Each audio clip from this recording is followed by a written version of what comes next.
Hello friends, welcome to my channel success ITI classes. दोस्तों, हम लोग यूपी पीसीएल टीजी2 के लिए लगातार क्वेश्चन की प्रैक्टिस कर रहे हैं, जिसमें हम लोग इससे पहले बहुत सी क्लासेस लिए हैं। जो लोग पिछली क्लासेस नहीं देखें, हमारे चैनल पर जाकर देख सकते हैं। आज की क्लास हम लोग शुरू करते हैं। Question number 1। क्वेश्चन नंबर 1 में पूछा गया प्राइमरी सेल में होता है।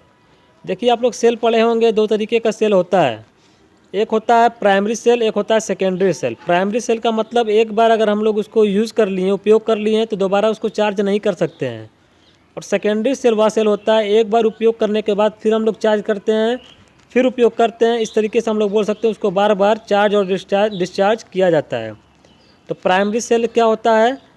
रासायनिक प्रतिक्रिया अनुत्क्रमणीय इरिवर्सिबल, उत्क्रमणीय होती है रासायनिक क्रिया, कोई रासायनिक प्रतिक्रिया नहीं होती, इनमें से कोई नहीं। तो देखिए, रिवर्सेबल का मतलब होता है जिसको बार बार चार्ज और डिस्चार्ज किया जा सके, उसको बोलते हैं रिवर्सेबल। उत्क्रमणीय जो कि सेकेंडरी सेल में होता है, प्राइमरी सेल में नहीं होता है। रासायनिक प्रतिक्रिया अनुत्क्रमणीय होती है, जिसको बोलते हैं इरिवर्सिबल। एक बार अगर हम लोग डिस्चार्ज कर दिए प्राइमरी सेल को, उसके बाद चार्ज करके उपयोग नहीं कर सकते हैं, उसको दोबारा उपयोग नहीं कर सकते, तो उसको क्या बोलते हैं? रासायनिक प्रतिक्रिया अनुत्क्रमणीय होती है। इसका ऑप्शन नंबर ए सही है। अगला क्वेश्चन, सेकेंडरी सेल में होता है। अभी हम लोग प्राइमरी सेल देख रहे थे, अब हम लोग बात करने वाले हैं सेकेंडरी सेल की। रासायनिक प्रतिक्रिया क्या हो जाएगा? इरिवर्सिबल।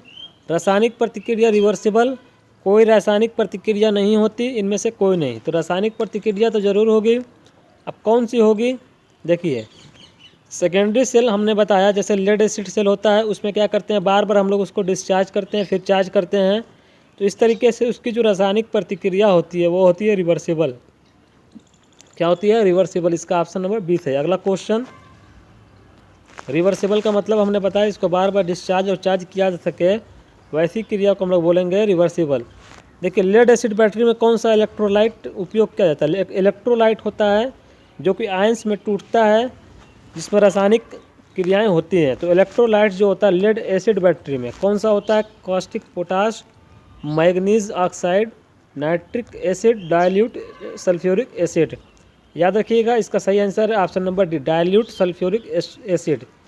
सल्फ्यूरिक एसिड का फार्मूला होता है H2SO4, जिसको गंधक का अम्ल भी बोला जाता है, जो कि डाइल्यूट फॉर्म में होता है। इसमें कुछ मात्रा पानी की भी होती है और कुछ सल्फ्यूरिक अम्ल की होती है। तो इसका ऑप्शन नंबर डी है। अगला क्वेश्चन,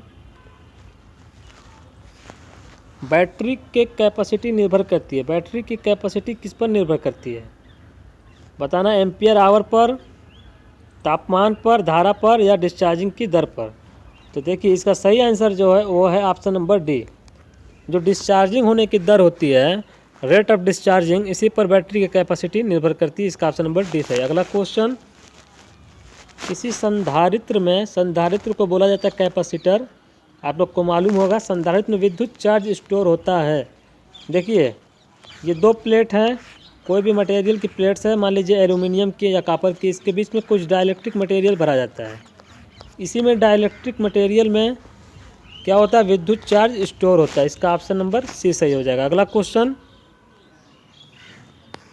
3 आदर्श कैपेसिटर प्रत्येक 3 माइक्रोफैराड के हैं, जो कि तुल्य कैपेसिटेंस का मान 4.5 माइक्रोफैराड देते हैं। तो इनमें से कौन सा कनेक्शन सही है? देखिए, 3 माइक्रोफैराड के प्रत्येक कैपेसिटर हैं, सभी सीरीज में अगर हम लोग जोड़ देंगे इस तरीके से, 3 कैपेसिटर को अगर 3-3 माइक्रोफैराड का है, इसको सीरीज में जोड़ दिया जाए तो टोटल कैपेसिटेंस क्या मिल जाएगा? हम लोग को मिल जाएगा 3/3 बराबर 1 माइक्रोफैराड मिलेगा। क्योंकि आप लोग जानते हैं कि सीरीज का कनेक्शन और पैरेलल का कनेक्शन जो कैपेसिटर का होता है वो रजिस्टर से अपोजिट होता है। तो यहाँ पे अगर हम लोग श्रेणी में जोड़ेंगे तो 1 माइक्रोफैराड मिलेगा, जो कि हम लोग को मिलना चाहिए 4.5। तो सभी समांतर में अगर जोड़ दिया जाए इस तरीके से, समांतर में अगर सबको जोड़ देंगे तब कितना मिलेगा? तो हम लोग को मिल जाएगा 9 माइक्रोफैराड। तो सभी समांतर में भी नहीं जोड़ सकते। अब देखिए, 2 सीरीज में जोड़ देते हैं और 1 समांतर में। आइए जोड़ के देख लेते हैं। 2 सीरीज में इस तरीके से जोड़ दीजिए और 1 को ले जाकर समांतर में इस तरीके से जोड़िए। तो देखिए, सीरीज से कितना मिल जाएगा? 3-3 के हैं तो यहाँ से मिल जाएगा 3 का आधा हो जाएगा 1.5 माइक्रोफैराड यहाँ से मिलेगा, और 3 माइक्रोफैराड ये है। अभी आपस में समांतर में हो जाएंगे तो यहाँ से 3 माइक्रोफैराड और 1.5 माइक्रोफैराड। तो कुल मिला के हो जाएगा 4.5 माइक्रोफैरड, जो कि हम लोग को तुल्य मिल रहा था इतना, तो इसका ऑप्शन नंबर सी सही हो जाएगा। दो सीरीज में हो और एक समांतर में तो 4.5 माइक्रोफैरड मिल रहा है। देखिए इसका यही बोला था कि 3 माइक्रोफैरड के हैं जो कि तुल्य कैपेसिटेंस का मान 4.5 माइक्रोफैरड देते हैं। तो इनमें से कौन सा कनेक्शन सही, इसका सही कनेक्शन कौन सा हो जाएगा, ऑप्शन नंबर सी। अगला क्वेश्चन, यदि मोटर के सप्लाई टर्मिनल को आपस में बदल दिया जाए तो मोटर की दिशा हो जाएगी। देखिए टॉर्क जिधर लगता है उधर मोटर चलती है, हमने बताया था इससे पहले वाली क्लासेज में। तो टॉर्क को अगर अपोजिट करना है तो आप लोग क्या करेंगे, या तो फ्लक्स की डायरेक्शन चेंज करिए, फील्ड वाइंडिंग का कनेक्शन उल्टा करिए, या तो आर्मेचर के कनेक्शन को उल्टा करिए। दोनों में से एक को कनेक्शन को उल्टा करना होगा। दोनों को कनेक्शन को अगर उल्टा कर देंगे तो मोटर उसी दिशा में चलेगी, क्योंकि देखिए अगर फ्लक्स को भी माइनस कर दिया जाए और आर्मेचर को भी माइनस कर दिया जाए तो माइनस माइनस प्लस हो जाएगा, फिर से ये प्लस ही मिलेगा। हम लोग को इसको माइनस करना होता है, माइनस का मतलब समझ रहे हैं, उल्टा करना है, तो एक का कनेक्शन उल्टा करना है। अब देखिए सप्लाई का अगर टर्मिनल को बदल देंगे तो ये दोनों का कनेक्शन बदलता है, फ्लक्स का भी और आर्मेचर का भी। तो इस कंडीशन में मोटर की दिशा में परिवर्तन नहीं होता है। तो इसका ऑप्शन नंबर कौन सा सही हो जाएगा, मोटर उसी दिशा में चलती रहेगी जिधर चल रही थी। अगला क्वेश्चन, एक 3 फेज की स्क्वायरल केज इंडक्शन मोटर है। देखिए 2 तरीके का रोटर उपयोग करते हैं, एक होता है स्क्वायरल केज टाइप का, एक होता है स्लिप रिंग टाइप का। तो स्क्वायरल केज टाइप का जो रोटर होता है उसमें क्या करते हैं, इस तरीके से बनाते हैं। ये होता है बार रिंग, ये होता है बार छड़ होता है, और इस तरीके से 2 रिंग होती है, एंड रिंग जिसको बोलते हैं इन दोनों को। इसी एंड रिंग के द्वारा इस सभी छड़ों को आपस में शॉर्ट सर्किट कर देते हैं। तो ये होता है कनेक्शन स्क्वायरल केज का। तो यहाँ पे कौन सा आंसर सही हो जाएगा, रोटर के कंडक्टर ओपन होते हैं, नहीं शॉर्ट होते हैं। अभी हमने देखा रोटर का अंतिम सिरा स्लिप रिंग से कनेक्ट होता है, नहीं। रोटर कंडक्टर को स्लिप रिंग के द्वारा शॉर्ट सर्किट किया जाता है, स्लिप रिंग के द्वारा नहीं किया जाता। हमने क्या देखा था, ये जो दिया हुआ था ये होता एंड रिंग, एंड रिंग के द्वारा शॉर्ट सर्किट किया जाता है। इसका ऑप्शन नंबर डी सही हो जाएगा, रोटर कंडक्टर को एंड रिंग के द्वारा शॉर्ट सर्किट किया जाता है। इसका ऑप्शन नंबर डी सही। अगला क्वेश्चन देख लीजिए, क्लास ए इंसुलेटर की अधिकतम तापमान सहनशीलता कितनी होती है। देखिए इंसुलेशन की कैटेगरी होती है Y A E B F H C. यहाँ पे वाई का जो टेम्परेचर होता है, एक ये होता है 90 डिग्री सेल्सियस, ए का होता है 105, ई का होता है 120, 130, 150, 130, 155, 180, 180 से ज़्यादा एबव 180।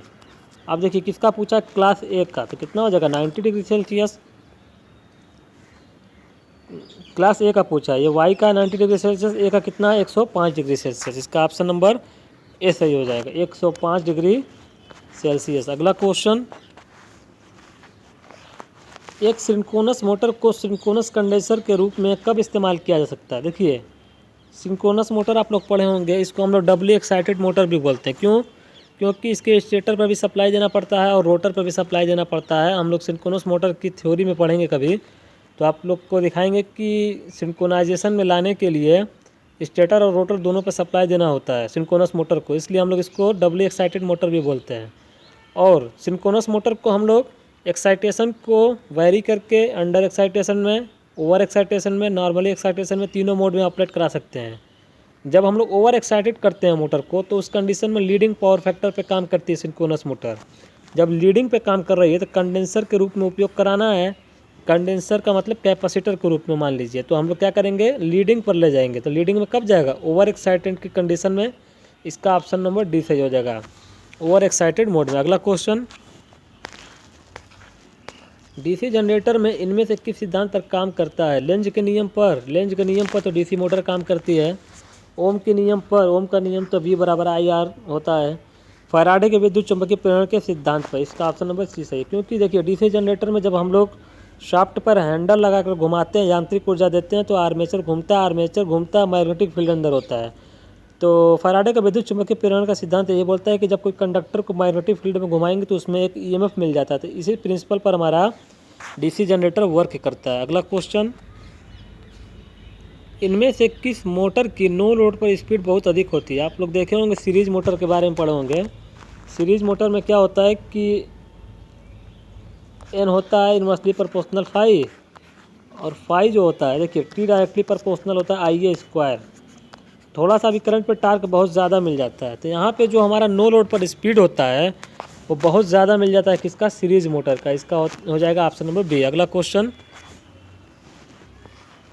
एक डीसी मशीन में अवशिष्ट चुंबकत्व किस क्रम में होता है। देखिए अवशिष्ट चुंबकत्व क्या होता है, जैसे कि जिसको हम लोग बोलते हैं रेसिडुअल मैग्नेटिज्म। होता क्या है कि शंट मशीन की बात करें, सीरीज मशीन की बात करें, कंपाउंड मशीन की बात करें, ये सब सेल्फ एक्साइटेड में आते हैं। तो इनको अवशिष्ट चुंबकत्व की आवश्यकता होती है। सेपरेटली एक्साइटेड में तो हम लोग अलग से एक्साइटेशन देख के अवशिष्ट चुंबकत्व बना लेंगे, लेकिन हम लोग को सीरीज शंट इन सभी मशीनों में अवशिष्ट चुंबकत्व की आवश्यकता होगी। अगर ये नहीं होगा तो वोल्टेज का निर्माण नहीं होता है। तो ये अवशिष्ट चुंबकत्व किस क्रम में होता है, किस रेंज में होता है, वो होता है 2% से 3%। इसका ऑप्शन नंबर डी से। अगला क्वेश्चन, इनमें से कौन विद्युत धारा का मापन करता है। वोल्टमीटर वोल्टेज का मापन करता है। ओम मीटर तो प्रतिरोध को मापता है। आमीटर धारा का मापन करता है। इसका ऑप्शन नंबर सी सही है। केल्विन डबल ब्रिज क्या करता है, लो वैल्यू के रेजिस्टेंस को मापता है। जो कि जैसे मान लीजिए कि आर्मेचर का रेजिस्टेंस होता है बहुत कम होता है, लगभग 1 ओम तक होता है, तो उसको मेजर करने के लिए केल्विन का डबल ब्रिज उपयोग कर लेता है। अगला क्वेश्चन, एक इलेक्ट्रिक सर्किट में 10 ब्रांच हैं और 7 नोड्स हैं, तो बताना है कि लूप की संख्या क्या होगी। देखिए B बराबर होता है L प्लस N-1। B है branch, L loop, N nodes. हम लोग को बताना है कि लूप की संख्या क्या होगी। L निकालना है लूप, ब्रांच क्या दिया हुआ है 10, यहाँ पर रख दीजिए 10 बराबर लूप निकालना है। नोट्स क्या दिए हुए हैं, 7 नोट्स हैं, माइनस के 1 हो जाएगा। यहाँ पे देखिए 7 माइनस 1 कितना हो जाएगा, 6। अब 6 इधर जाएगा माइनस हो जाएगा, 6 10 में से 6 गया 4, तो कुल मिला के लूप की संख्या क्या हो जाएगी, 4। अगला क्वेश्चन कि नोट्स, लूप, ब्रांच ये सब क्या होते हैं, हम लोग थ्योरी की क्लास में पढ़ेंगे कभी। अभी हम लोग देख रहे हैं क्वेश्चन नंबर 16। विभव का मात्रक क्या होता है। देखिए विभव का फार्मूला होता है V बराबर W/Q। W क्या है, एनर्जी होती है। इकाई आवेश को अनंत से किसी पॉइंट तक लाने में जो वर्क किया जाता है उसको हम लोग विभव बोलते हैं। तो जूल पर कूलाम भी होता है, ये जूल हो गया, ये कूलाम, जूल पर कूलाम, ये तो होता है विभव का मात्रक। एक मात्रक वोल्ट भी होता है। तो ए व बी दोनों सही हो जाएगा, ऑप्शन नंबर सी। अगला क्वेश्चन, इनमें से किस ट्रांसफार्मर की साइज अधिकतम होगी। ऐसे क्वेश्चन को हमने ट्रांसफार्मर की मैराथन क्लास जब लगाए थे DRDO के लिए, उसमें लिए थे। तो आप लोग अगर पिछली क्लासेज हमारी नहीं देखे हैं चैनल पर तो जाकर ज़रूर देख लें। पिछली क्लासेज देखने से आप लोग का जितना भी बेसिक क्वेश्चन है सब क्लियर हो जाएगा। इनमें से किस ट्रांसफार्मर की साइज़ अधिकतम होगी। देखिए फ्रिक्वेंसी और साइज़ एक दूसरे के व्युत्क्रमानुपाती होते हैं, इन्वर्सली प्रोपोर्शनल। जहाँ पे ज़्यादा फ्रिक्वेंसी होगी वहाँ पे साइज़ कम होगा। यहाँ पे पूछा कि ट्रांसफार्मर की साइज़ अधिकतम कहाँ होगी। अधिकतम के लिए फ्रिक्वेंसी जहाँ कम मिलेगी वहाँ पे साइज़ ज़्यादा मिलेगा। तो किसकी फ्रिक्वेंसी कम है, सबसे कम फ्रिक्वेंसी ऑप्शन नंबर ए में दिया हुआ 50 हर्ट्ज है। इसका ऑप्शन नंबर ए सही है। KVA रेटिंग तो सबकी सेम है, 5 KVA का है। ट्रांसफार्मर की रेटिंग KVA में होती है, हम लोग को मालूम है, क्योंकि यहाँ पे हम लोग को वोल्टेज और करंट ही गिवन होता है, पावर फैक्टर नहीं मालूम होता है, इसलिए यहाँ पर KVA में रेटिंग दर्शाया जाता है। अगला क्वेश्चन, एक ट्रांसफार्मर में टैप चेंजिंग का क्या उद्देश्य है। देखिए टैप चेंजिंग क्या रहता है, टैप चेंजिंग को हमेशा सेकेंडरी साइड में किया जाता है। सेकेंडरी साइड में क्यों करते हैं कि वोल्टेज को एडजस्ट करने के लिए, सेकेंडरी साइड में एडजस्टमेंट करने के लिए टैप चेंजिंग का उपयोग किया जाता है। तो यहाँ पे कौन सा ऑप्शन है, option number B, secondary side में एडजस्टमेंट करने के लिए टैप चेंजिंग उपयोग करते हैं। अगला क्वेश्चन, RCC पोल में स्पान कितना रखा जाता है। देखिए RCC का पोल होता है रेनफोर्स सीमेंट कंक्रीट जिसको बोलते हैं, और एक होता है हमारा वुडन पोल, लकड़ी का पोल, स्टील का पोल होता है, टावर होता है। तो सब में स्पान होता है अलग अलग। स्पान का मतलब जैसे लकड़ी का पोल है, मान लीजिए तो एक पोल यहाँ लगा दिया लकड़ी का, एक पोल यहाँ लगा दिया, तो इनके बीच की जो डिस्टेंस है इसी को हम लोग स्पान बोलेंगे। तो लकड़ी का अगर होता तो वहाँ पे तो बहुत कम होता है, लकड़ी में बहुत कम स्पान रखा जाता है, लेकिन RCC में थोड़ा ज़्यादा होता है। तो यहाँ पे 40 से 50 मीटर जो दिया हुआ है वो तो लकड़ी के लिए सूटेबल होगा, 40-50 मीटर। यहाँ पे जो ऑप्शन नंबर डी दिया हुआ 80 से 100 मीटर, यही सही हो जाएगा। 80 से 100 मीटर तक स्पान हम लोग रख सकते हैं, RCC का पोल उपयोग करेंगे तो। अगला क्वेश्चन, इनमें से कौन शक्ति का मापन करता है। देखिए किलोवाट घंटा मीटर, KWH मीटर जिसको बोलते हैं, ये एनर्जी को मापता है। वोल्ट मीटर वोल्टेज को मापता है, मीटर धारा को मापता है। मापना है किसको, शक्ति को, तो शक्ति मापने के लिए क्या उपयोग करेंगे, वाट मीटर। इसका ऑप्शन नंबर डी सही है। तो दोस्तों आज की क्लास में इतना ही। इसी तरीके से हमारे चैनल पर प्रैक्टिस करने के लिए दोस्तों आप लोग से एक रिक्वेस्ट है, हमारे चैनल को सब्सक्राइब ज़रूर कर लीजिए। फिर मिलेंगे दोस्तों नेक्स्ट वीडियो में, तब तक के लिए बहुत बहुत धन्यवाद।